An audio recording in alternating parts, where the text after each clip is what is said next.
Magandang gabi. Kung narito ka ngayon, marahil ay hinahanap mo ang katahimikan. Ang sandaling makapahinga, makalimot, at maramdaman ang banayad na paghinga ng gabi.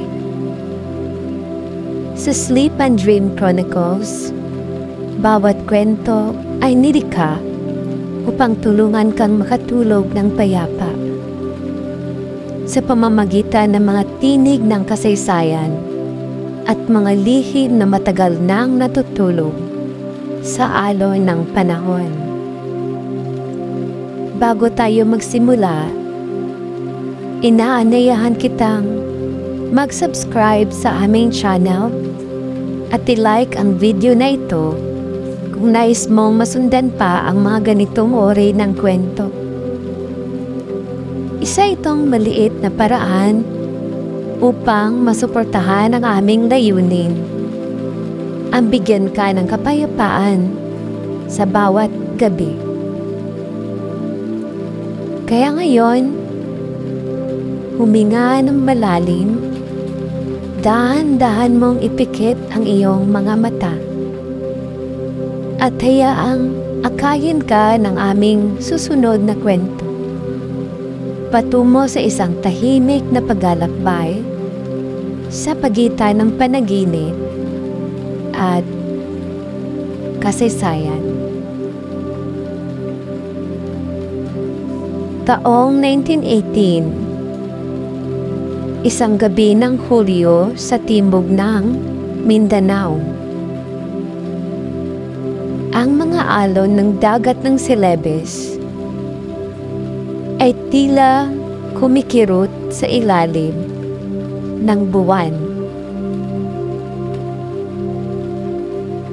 Tahimik ang mga baryo sa baybayin. Mga ilaw mula sa lamparan ng niyog, ang tanging gabay sa dilim. Ngunit, sa kailaliman ng dagat, may kumagalaw.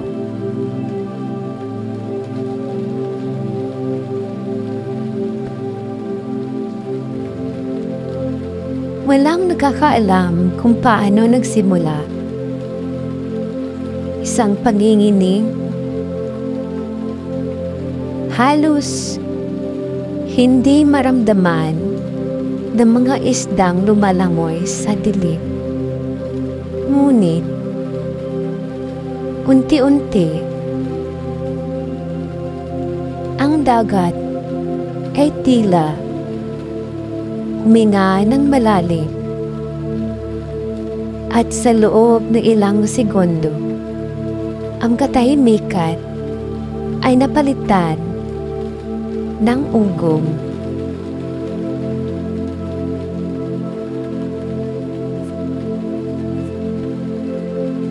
Sa bayan ng Glan, Cotabato at mga Karatig Pulo,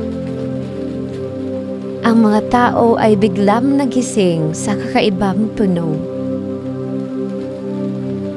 Parang may dambuhalang bato na gumugulong sa kailaliman. Ang mga aso ay tahol ng tahol. Ang mga ibon ay nagsiliparan. At ang lupa nagsimulang manginig.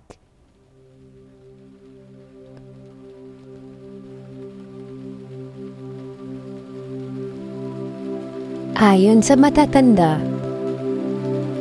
parang mahiganteng halimaw sa ilalim ng dagat na biglang nagising.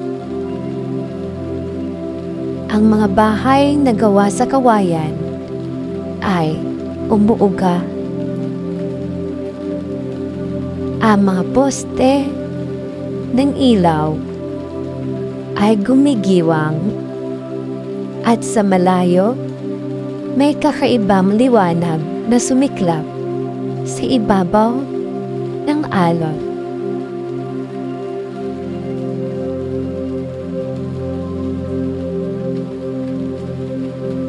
Sinasabing ang lindol ay tumagal ng halos 1 minuto.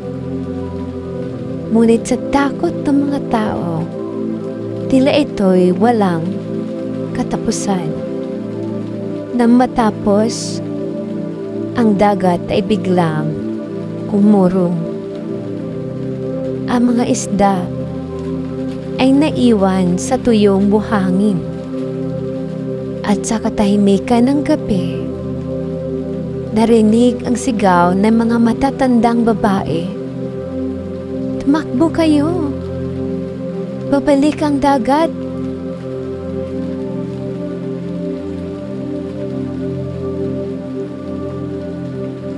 At dumating nga ang alon. Malaki, mataas, parang pader na tubig na tumabon sa dalampasigan. Ang ilan ay tumakbo papunta sa mataas na lugar. Ang iba'y nagdasal. At may mga hindi na muling nasilayan ang umaga.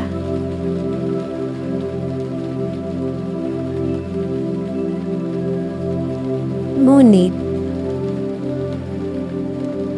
ang kapansin-pansin sa lahat ay ang kakaibang liwanag na nakita ng mga mangingisda matapos ang alon. Isang bughaw na ningning, parang mga mata na nagmamasid mula sa kailaliman.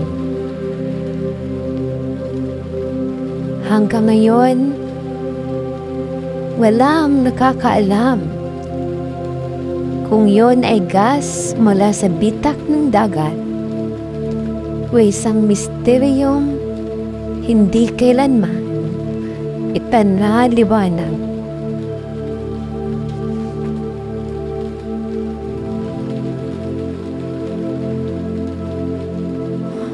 Sabi ng mga nakaligtas, mula ng gabing yon, ang dagat ng Celebes ay tila may sariling kaluluwa. Tahimik, ngunit laging nagpapantay.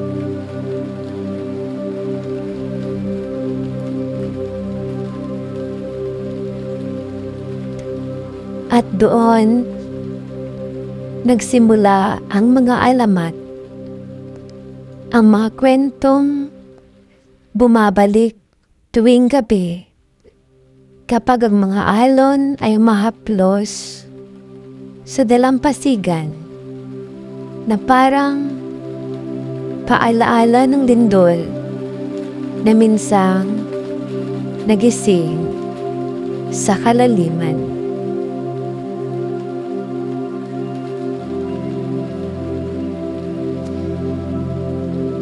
Pagkatapos ng gabing yon, tumahimik ang lahat. Ang mga alon na minsang nagngit-ngit ay muling nagbalik sa banayad na paghaplos sa buhangin. Ngunit ang katahimikan ay hindi ginhawa.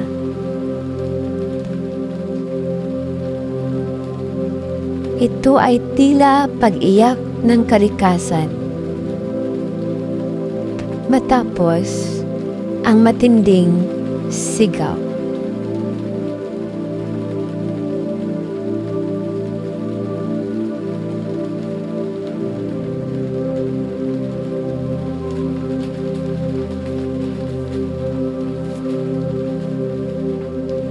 Sa umaga, nang muling sumikat ang araw sa baybayin ng Glan at Balut Island,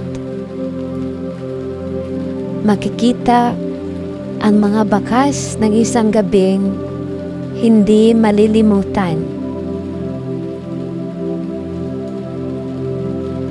Mga bahay na wasak, mga punong niyog na nakayuko, at mga bangkang itinapon sa gitna ng mga palayan. Ang amoy ng alat at putik ay pumuno sa hangin.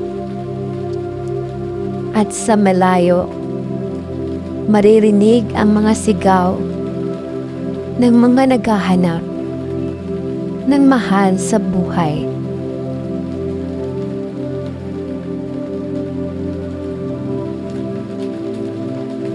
Ang ilan ay natagpuang nakasabit sa mga sanga. Ang iba na may inanod sa dalampasigan. Ngunit, sa kabila ng trahedya, may mga kwentong bumalot sa takot ng mga tao. Mga kwentong hindi kayang ipaliwanag ng siyensya.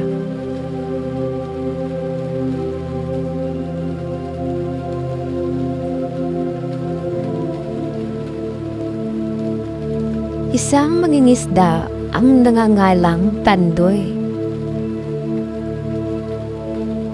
Ang isa sa mga nakaligtas sa gabi ng lindol. Sabi niya, nang umuraw ang dagat, nakita raw niya ang malalaking bato sa ilalim ng tubig. Mga batong may ukit na parang mga mukha. Noong una, akala niya ay natural na porma lang ng bato. Ngunit nang gumalaw ang isa, naramdaman niya hindi iyon basta bato.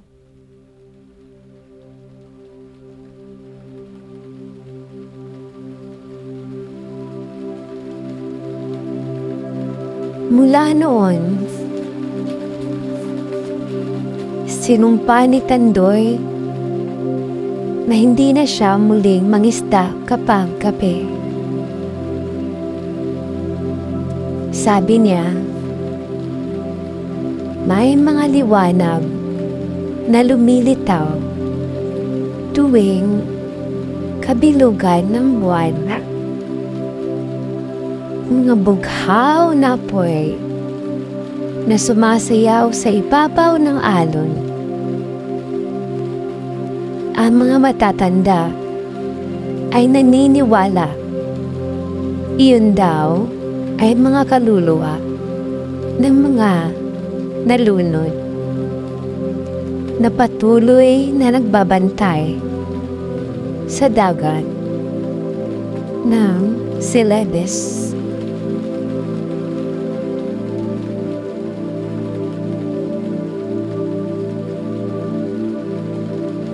Sa mga susunod na linggo, ilang mga tao ang nagsabing nakarinig sila ng mga tinig tuwing gabi. May hinang bulong na parang humihingi ng tulong. Ang ilan ay nagsabi pa na naririnig nila ang pag-awit. Mabagal, malungkot, parang awit ng mga nawawala.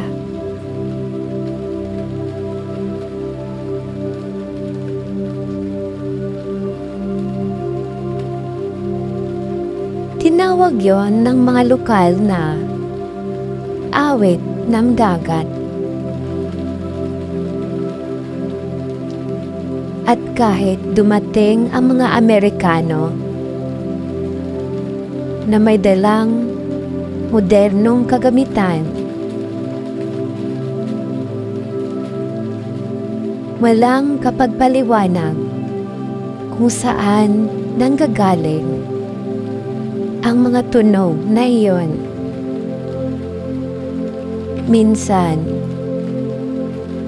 sa kalagitnaan ng gabi, biglang titigil ang hangin. Tatahimik ang mga alon at maririnig mo lamang ang awit na iyon.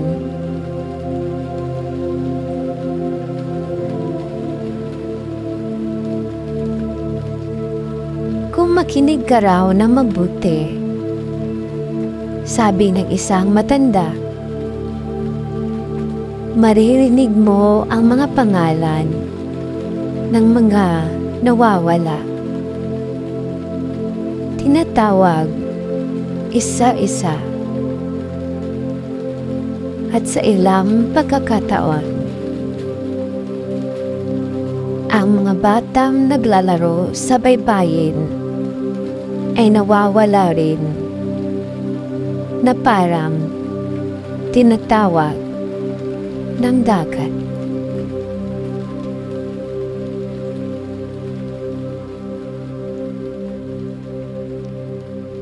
Lumipas ang mga buwan at unti-unting bumalik sa normal ang buhay. Ang mga bahay ay muling itinayo.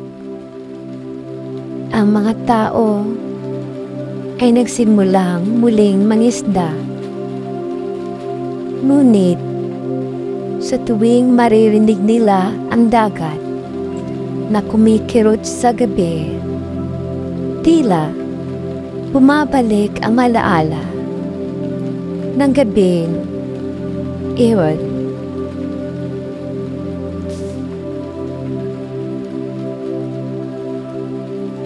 Isang madre mula sa simbahan sa Glan ang nagsabing sa kanyang panaginip, may nakita siyang malaking bitak sa ilalim ng dagat. At sa loob nito, may mga nilalang na tila umiiyak. Tinawag niya itong mga anak ng kailaliman, mga espiritong takulong sa ilalim ng lupa. At minsan, sa bawat siglo, ay nagpaparamdam.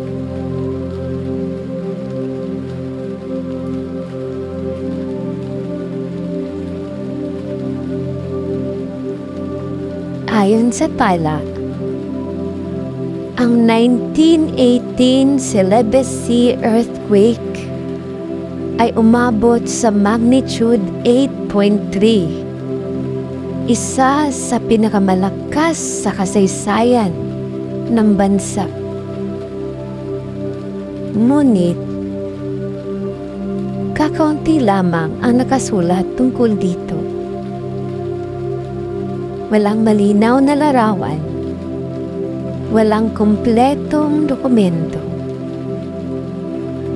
Parang sinadyang burahin ng panahon.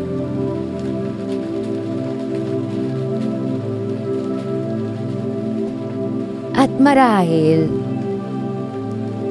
iyon ang dahilan kung bakit nananatiling misteryo ito hanggang ngayon.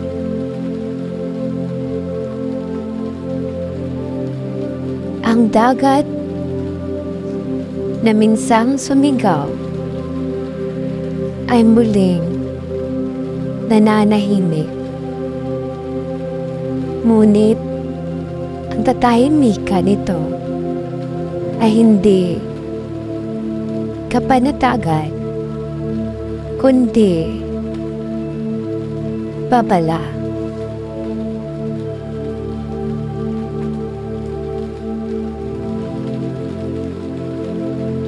Tuwing ika-15 ng Hulyo, ang mga lokal ay nagsasagawa ng simpleng dasal sa tabing dagat. Nag-aalay sila ng mga bulaklak at kandila.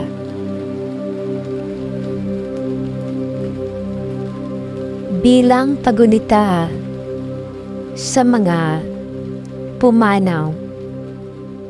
Ngunit, higit pa roon, ito ay paggalak sa dagat na minsang kumitil at nagligtas din.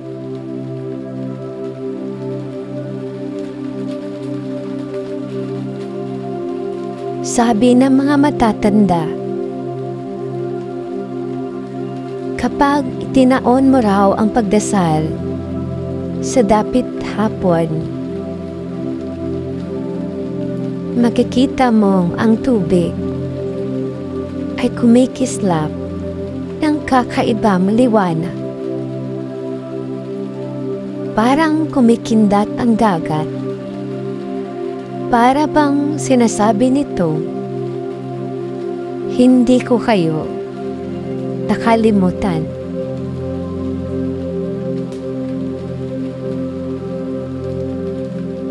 Kaya't sa bawat tunog ng alon,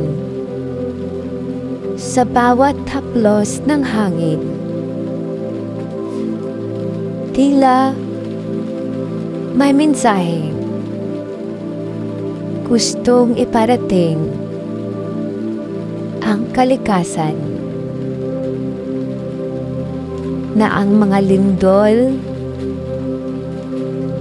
bagyo, at dagat hindi galit ng mundo, kundi paalaala na tayo ay bahagi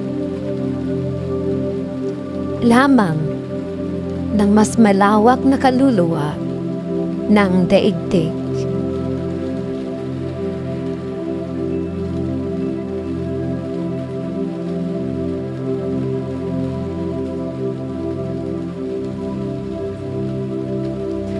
At kung minsan, kapag ang gabi ay tahimik,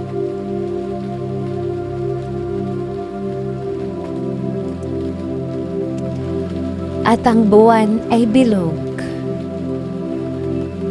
subukan mong pakinggan ang dagat. Baka marinig mo rin ang awit ng dagat na nagmumula sa kailaliman.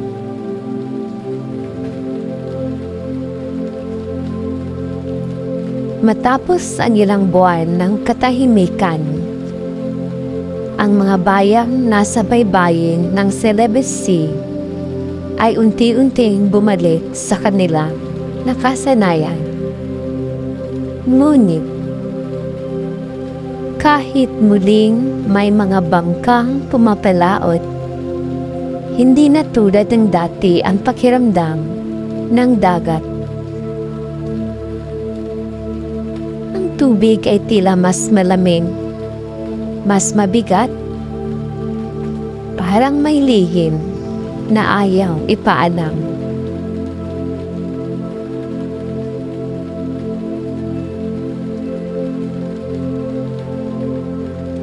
May isang batang lalaki, si Anselmo, anak na mangingisdang si Tandoy. Isang gabi,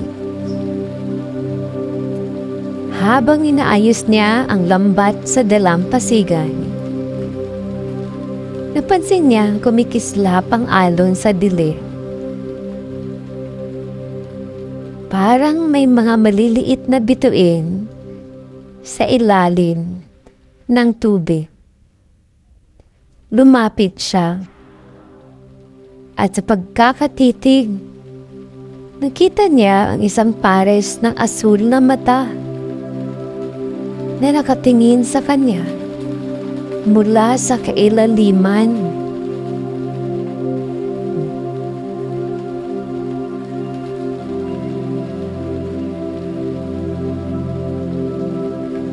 Hindi siya nakasigaw. Hindi rin siya tumakbo. Parang may tinig na bumulong sa kanyang isipan. Huwag kang matakot. Makinig ka lamang.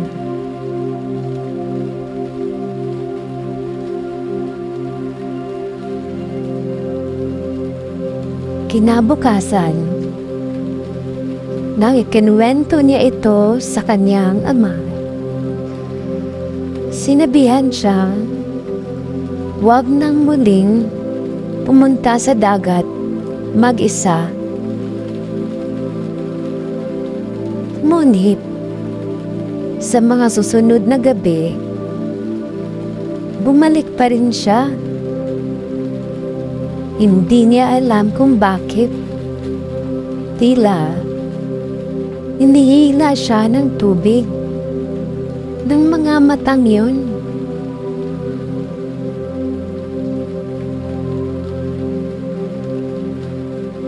Sa mga panahong iyon, marami ang nagsasabing nakakakita ng ashol na liwanag sa ilalim ng alon. Minsan sa malayo, minsan sa tabi ng mga bangka. Ang mga matatanda ay nagbigay ng pangalan dito. Mga mata ng dagat.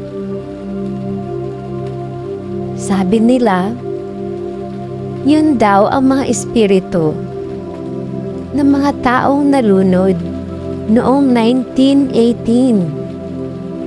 At tuwing gabi ng habagat, binabantayan nila ang kanilang mga anak.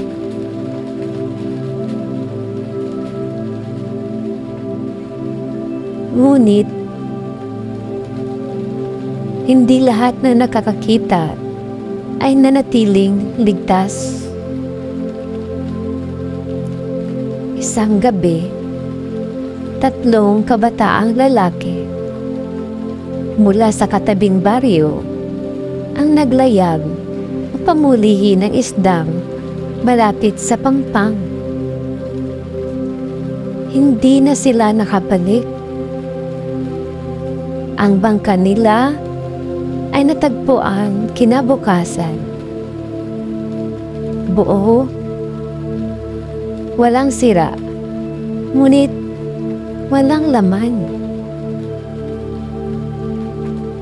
Sa gitna ng bangka,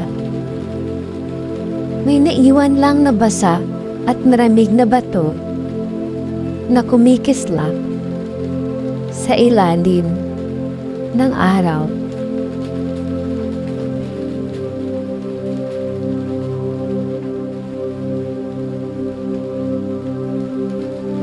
Dinala ng mga matatanda ang bato sa simbahan.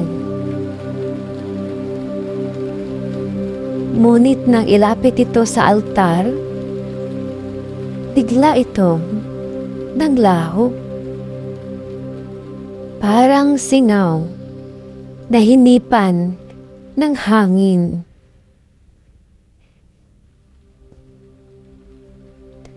Dahil doon, ang mga tao ay muling nag-alay ng panalangin.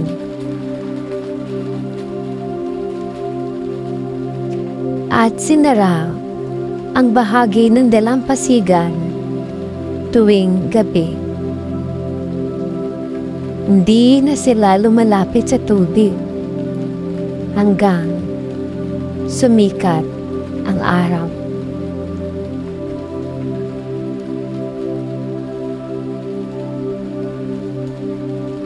Isang araw, dumating ang isang mananaliksik mula Maynila, si Profesor Alonso.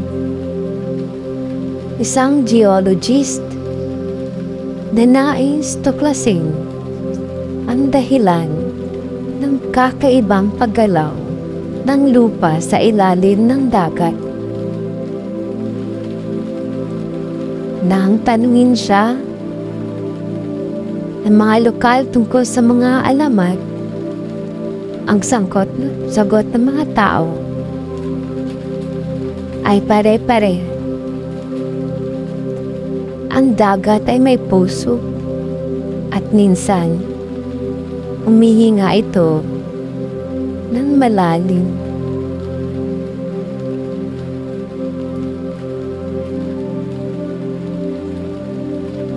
Gamit ang kanyang mga instrumento, nakatuklas si Alonso ng kakaibang bagay. Sa ilalim ng Celebes Sea, may malawak na bitak. Isang guwang na tila nagbubukas at nagsasara bawat ilang taon. Sabi niya, ito marahil ang pinagmulan ng lindol noong 1918. Ngunit may isang bagay siyang hindi may paliwanag. Sa tuwing inilulubog niya ang sonar recorder, naririnig nila ang mga tinig. Hindi malinaw, ngunit tunog ng mga bulong.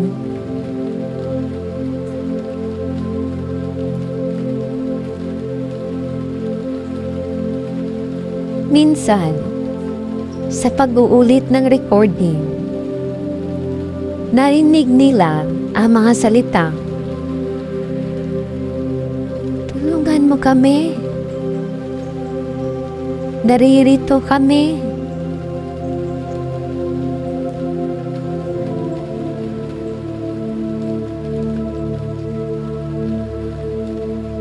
At mula noon, hindi na muling nagpakita si Profesor Alonso sa Glan. Ayon sa mga ulat, umalis daw siyang bigla sakay ng barko papuntang Zamboanga. Ngunit hindi na rin siya nakarating doon. Ang kanyang bangka ay natagpuan walang laman, naaanod sa malapit sa Balot Island.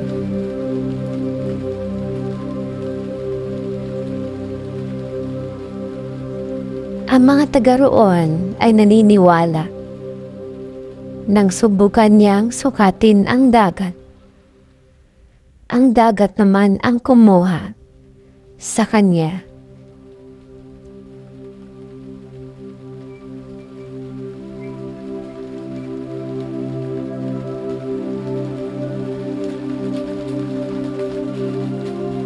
Lumipas ang maraming taon at unti-unti nang nakalimutan ng mga tao ang mga kwento.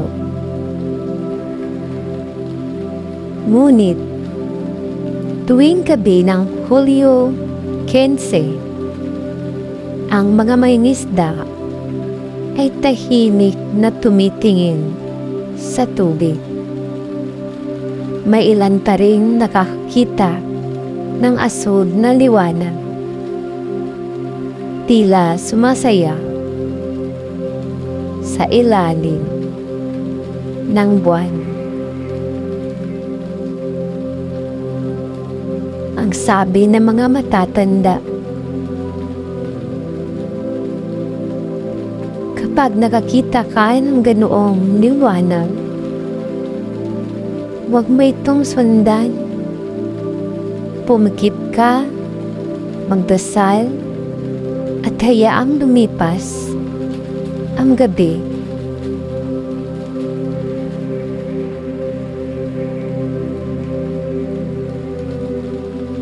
Ngunit kung minsan, sa pagitan ng alon at hangin, tila may mga matang nakamasid Hindi masama. Hindi rin mabuti. Kundi, nagbabantay lamang.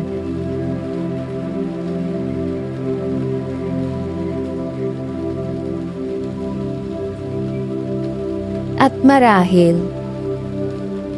iyon ang tunay na hiwaga ng dagat na sa ilalim ng bawat alon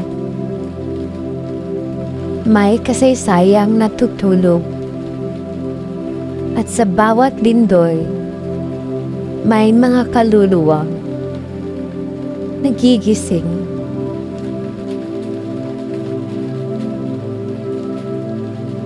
Kaya kapag naririnig mo ang dagat na tila may ipinubulong, isipin mo baka yun ang mga alaala ng 1918, ang mga tinig ng mga nawala na patuloy na umaawit sa kailaliman.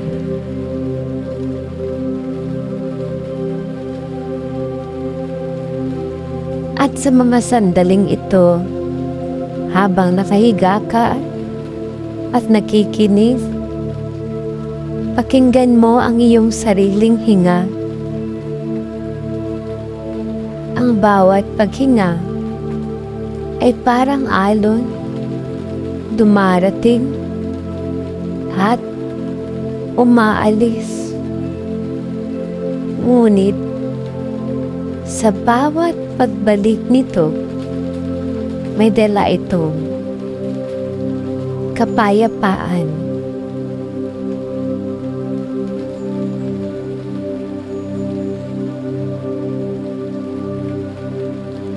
Lumipas ang mga taon at sa mga pangpang ng celibacy, ang mga alon ay patuloy pa rin humahalik sa buhangin. Parang walang nangyari. Parang walang lindol. Parang tahimik na lamang ang lahat. Ngunit sa ilalim ng katahimikan, ang dagat ay nananatiling tagapag-ingat ng mga alaala.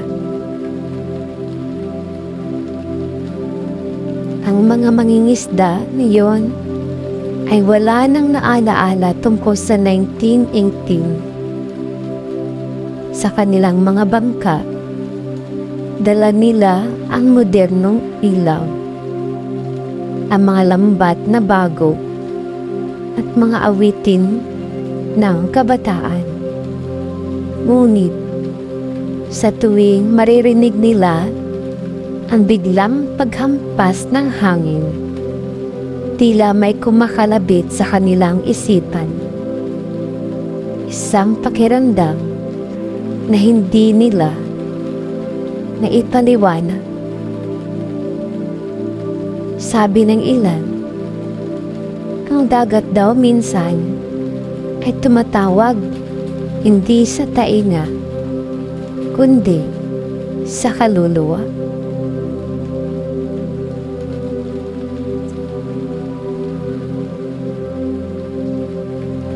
Isang gabi, isang matandang babae na nagngangalang Lola Marta ang natagpuan sa dalampasigan. Nakaupo siya sa tabi ng dagat, nakatingin sa buwan. Tahimik lang siya, ngunit tila may inaawit na marahang himig.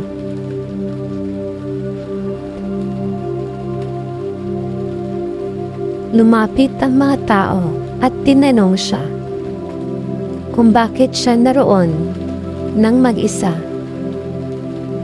Mumiti lamang siya at nagsabing, "Narinig ko sila umaawit muli."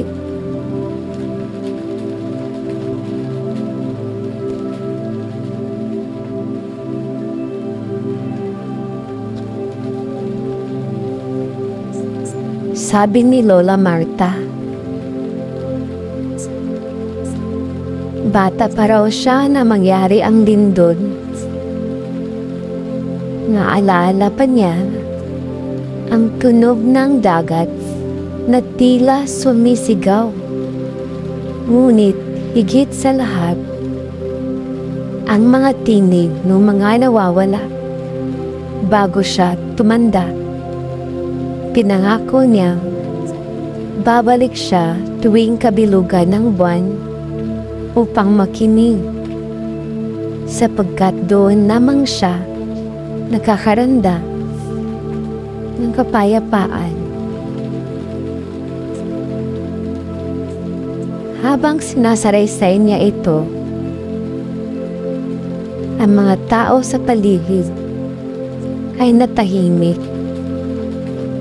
Ang hangin ay biglang tumigil.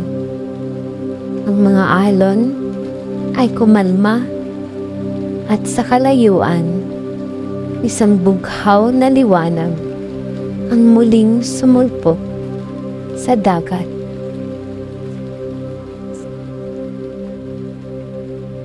Ang liwanag ay dahan-dahang lumapit. Parang hininga ng mundo. At nang ito'y halos maabot na nila,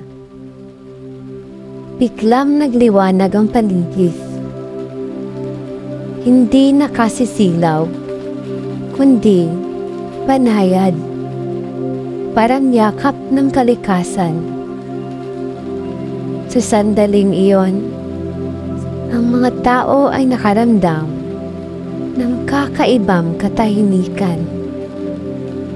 Parang wala nang bigat sa kanilang dibdib. Parang lahat ng takot ay nilamang ng liwanag.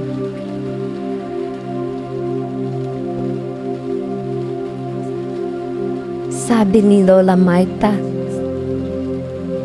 iyon daw ang muling mensahe ng mga kaluluwang nawala sa lindol. Isang paalam, isang tanda na natagpuan na nila ang kanilang kapayapaan.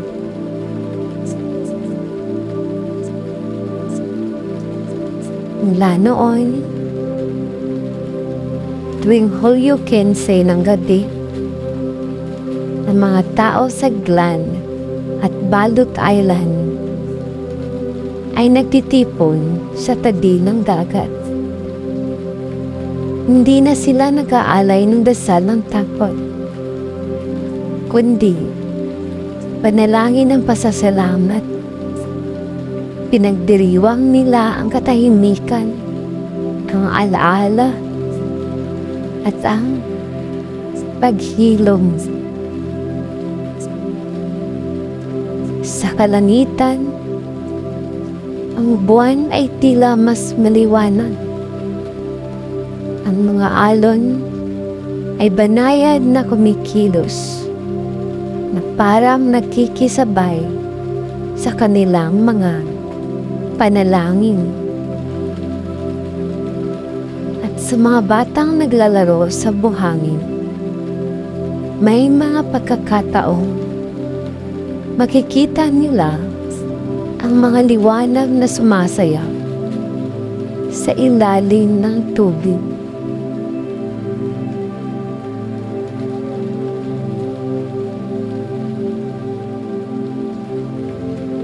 Ngunit ngayon, hindi na ito tinatakasan ng mga tao. Ngayon, tinitingnan nila ito bilang paalaala na may buhay pagkatapos ng pagkawala. At may pag-asa kahit sa gitna ng kadiliman.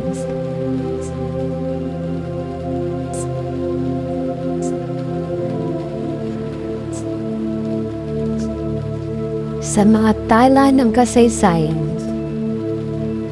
ang lindol ng 1980 ay mananatiling isa sa pinakamalakas na yumanig sa bansa.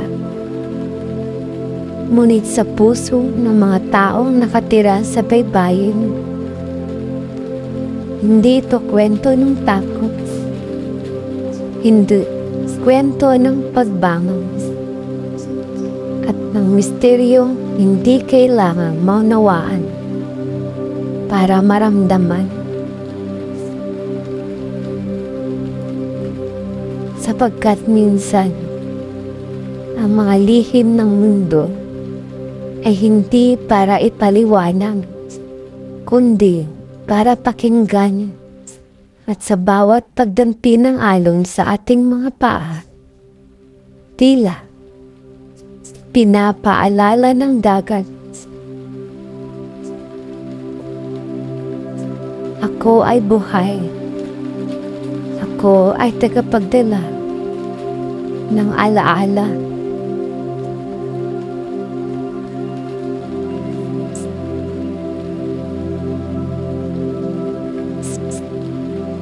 Kaya mayong gabi, habang ikaw ay nakahiga, isipin mo, ikaw ay nasa baybayin din. Sa ilalim ng buwan, habang pinapakinggan ang banayad na awit ng dagat, dahan-dahan kang huminga, pakiramdaman ang hangin, ang tibok ng puso mo, na parang pag-ikot ng mga alon.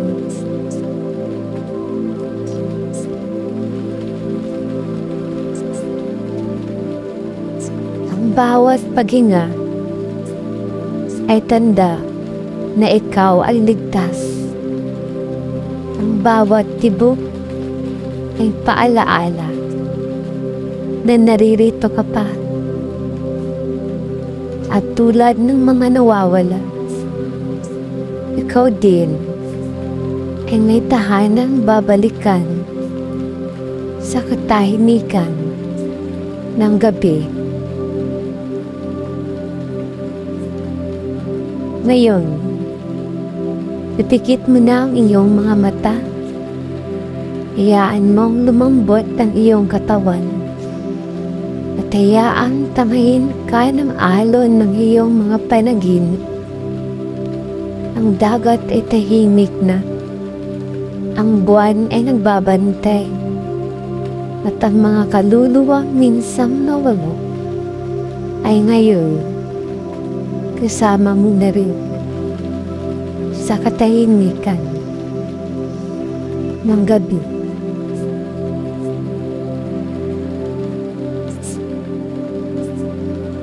Tulog ka na sapagkat sa bawat paghinga may bagong bukas na naghihintay. Lumipas ang mga dekada, ang mga baryong minsang yumanig sa gabi ng 1918 ay muling tumahimik. Ngunit sa ilalim ng katahimikan, nananatiling buhay ang mga alaala ng dagat. May mga gabi kapag walang buwan at tahimik ang paligid, maririnig pa rin daw ang mga alon na may kakaibang ritmo. Parang humihinga. Parang may kaluluwang bumabalik.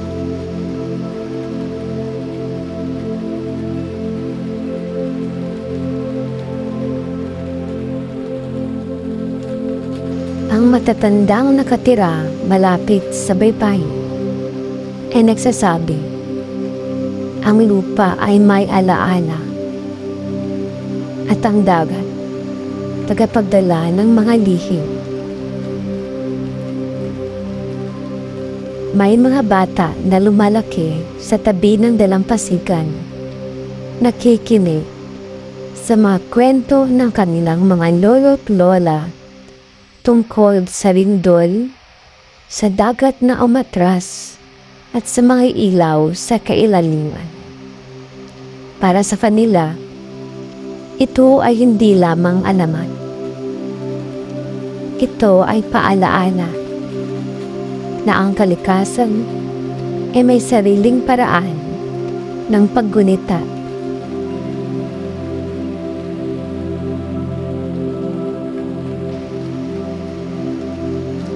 Sa mga tala ng mga historiador,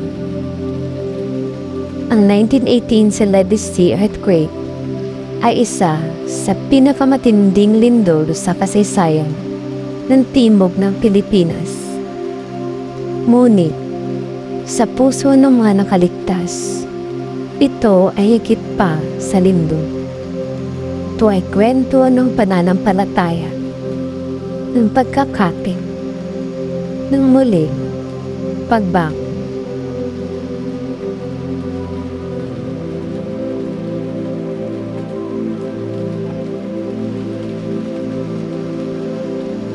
Sa bawat pag-ikot ng alon, sa bawat pagbugso ng hangin, tila ba muling sinasabi ng dagat ang parehong mensahe. At sa bawat pagkawala, may bagong simula.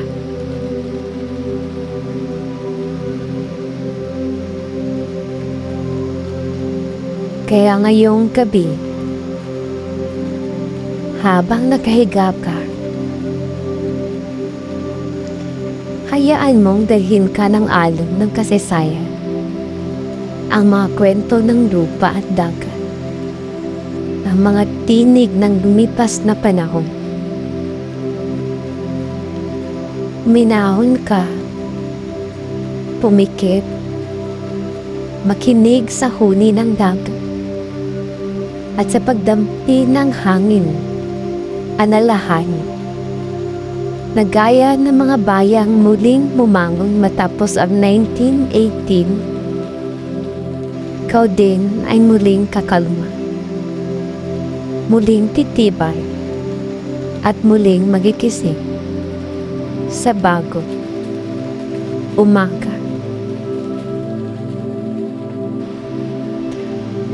Kung nagustuhan mo ang kwentong ito, huwag kalimutang mag-like, mag-subscribe, at i-on ang notification bell upang marinig mo pa ang iba pang mga makasaysayang kwento na maghahatid ng katahimikan sa iyong gabi. Maraming salamat sa pakikinig, kaibigan. Naway maging payapa ang iyong pagtulong at dalhin ka ng iyong panaginip sa mga alon ng kasaysayan.